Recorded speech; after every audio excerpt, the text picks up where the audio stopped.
ప్రార్థనా ఫలితము అనే ఈ కార్యక్రమాన్ని వీక్షిస్తున్న ప్రియులందరికీ శుభాభివందనాలు తెలియపరుస్తున్నాను. రోమిల్ రాసిన పత్రిక 8వ అధ్యాయము 28వ వచనం చూసినట్లయితే,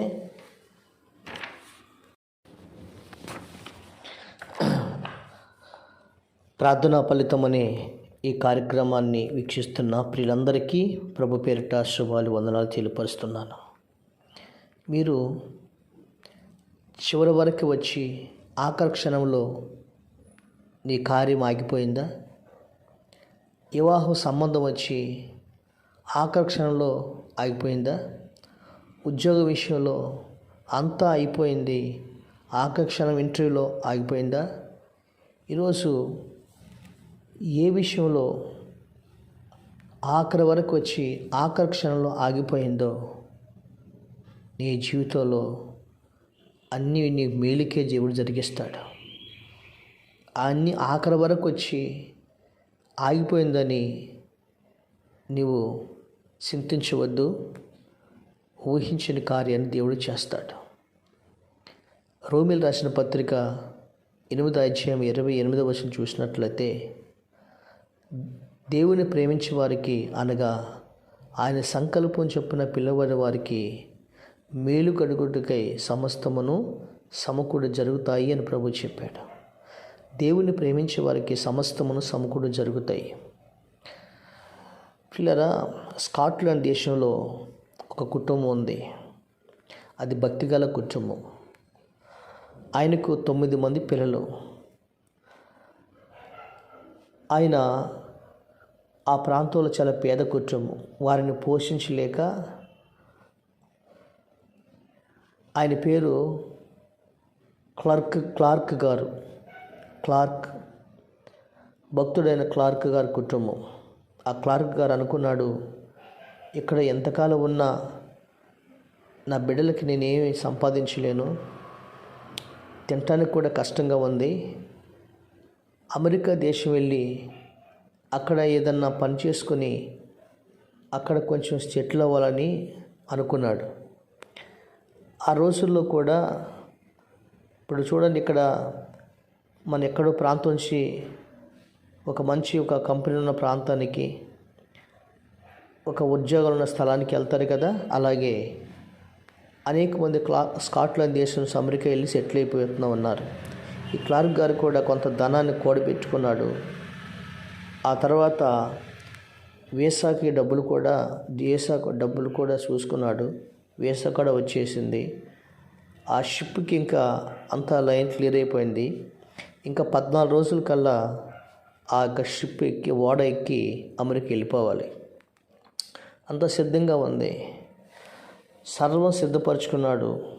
ఈ సమయంలో తన చిన్న కుమారుడికి కుక్క కరిచింది. ఆ కుక్క కరిసే వరకు ఆ రోజుల్లో ఆ కుక్క కాటికి మందు లేదు. అయితే ఆ డాక్టర్స్ అందరూ అన్నారు, ఆ రోజుల్లో నువ్వు మీ కుటుంబం బయటికి వెళ్ళటానికి వీల్లేదు అన్నారు. ఎందుకంటే అదొక వ్యాధి లాంటిది కాబట్టి బయటికి వెళ్తే వీల్లేదు అన్నారు. అప్పుడు వైద్యులు చెప్పారు, ఆ షిప్ ఎక్కడేమని అన్నారు. అయినా ఒకరోజు అయిపోయింది, తగ్గలేదు. ఆ పిల్లడికి జ్వరం తగ్గలేదు. చివరికి 14 రోజులు అయిపోయింది, జ్వరం తగ్గలేదు. ఇక షిప్ బయలుదేరే టైం అయింది. క్లార్క్ గారు వాడరేవు దగ్గరికి వెళ్ళి ఏ షిప్ అయితే ఎక్కాలని చూసాడు, ఆ షిప్ వెళ్ళిపోతుంది. ఆయన అక్కడ కూర్చుని, ఎందుకు దేవా నన్ను ఇలా చేసావు, నాకు అన్యాయం చేసావు, నేను అమెరికా వెళ్ళి సెటిల్ అవుదాన్ని చూశాను కదా అని దేవుడి మీద కొనుక్కున్నాడు. ఇంటికి వచ్చాడు.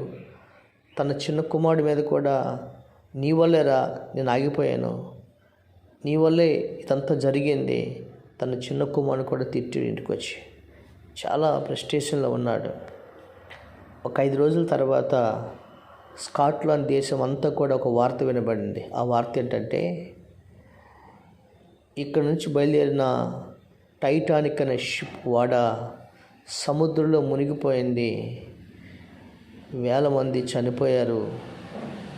చనిపోయారని చెప్పని సముద్రంలో మధ్యరాత్రిలో అనేక మంది మునిగిపోయి ఆర్తనాదాలు పెట్టి చనిపోయారని చెప్పని దేశమంతటి కూడా వార్త వినిపించేది.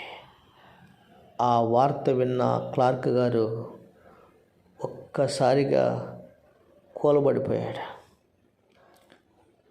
దేవుడి దగ్గర ఏడుస్తున్నాడు, ప్రభువా నన్ను క్షమించిన ఆయన. ఆ టైటానిక్ షిప్లో నేను నా కుటుంబం ఉండాల్సిందే, నేను నా కుటుంబం ఉండాల్సిందయ్యా. నిన్ను అపార్థం చేసుకున్నానయ్యా, నిన్ను దూషించి నీ మీద సనిగానయ్యా, నన్ను క్షమించయ్యా. నువ్వు ముందు నాకు మేలు చేస్తున్న దేవుడిని నువ్వు నాకు కీడు చేస్తామని అపార్థం చేసుకున్నానని క్లార్క్ గారు ఏడ్చి ప్రార్థించి క్షమించమని పశ్చాత్తాపం కోరాడు. తన యొక్క కుమారుడు దగ్గరికి వచ్చి, నాన్న క్షమించరా, నిన్నే కుక్క కరగపోతే, నీకే జ్వరం రాకపోతే మన కుటుంబం అంతా కూడా అందరితో పాటు జల సమాధి అయిపోయేవనురా అని దేవునికి కృతజ్ఞతాస్తుతులు చెల్లించి మమ్మల్ని తప్పించినందుకు నీ కృతజ్ఞతాస్తుతులు చెల్లించాడు క్లార్క్ గారు. జాగ్రత్తగా రండి ప్రియులారా. క్లార్క్ గారు అనుకున్నాడు, నాకు దేవుడు అన్యాయం చేసి అనుకున్నాడు, కానీ దేవుడు మేలే చేశాడు. ఈరోజు నీ జీవితంలో ఏదైతే అన్యాయం జరిగింది అని అనుకుంటున్నావో, ఆఖరి వరకు ఆగిపోయింది అనుకుంటున్నావో, నీ దేవుడు భూత భవిష్యత్తు వర్తమానం ఎరిగినవాడు కాబట్టి నీ జీవితంలో దేవుడు నీకు అన్ని మేలే చేస్తాడు. హల్లెలూయా. అన్ని దేవుడు నీకే మేలే చేస్తాడు. నేను చెప్పాను కదా, ఏసావు అనుకున్నాడు, నేను అన్యాయం అయిపోయాను అనుకున్నాడు, నాకు అన్ని కీడు జరిగింది అనుకున్నాడు. కానీ ఆ దేశంలో ఏసేపుకి మేలు జరిగినట్లుగా దేవుడు తప్పించాడు. క్రీస్తునాథ ప్రియులారా, సర్వాధికారైన దేవుడు, సర్వోన్నతుడైన దేవుడు నీకు కూడా సమస్తాన్ని మేలు చేస్తాడు. నీ పరిస్థితులన్నీ కూడా తప్పిస్తాడు. మేలుకరటుగా నీకు సమస్తము సమకూడి ఆయన జరిగిస్తాడు. ఆ దేవుడి మీద గొనగొద్దు, ఆ దేవుడి మీద సనగొద్దు. ఆ దేవుడు నీ జీవితంలో శ్రేష్టమైన దాన్ని ఆ దేవుడు నీకు అనుగ్రహిస్తాడు. దేవుడి వల్ల దీవించును గాక. ఆమేన్.